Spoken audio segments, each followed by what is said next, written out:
İnsan bazen kimseye bir şey anlatmadan yorulur.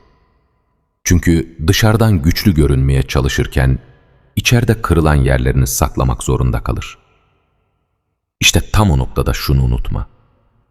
Herkesin seni anlaması şart değil. Ama sen kendini Rabbine doğru anlatmak zorundasın. Çünkü dertlerini insanlara döktüğünde çoğu zaman ya hafife alınır ya da yanlış anlaşılır. Fakat Allah'a yöneldiğinde aynı dert sana terbiye ve yükseliş kapısı olur. Bu yüzden içini kemiren düşünceleri susturmak için kalabalıklara değil, duaya koş.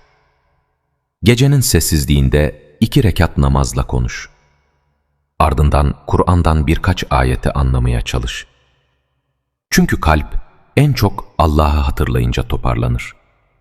İnsanın içindeki fırtına da en hızlı Rabbine sığınınca diner.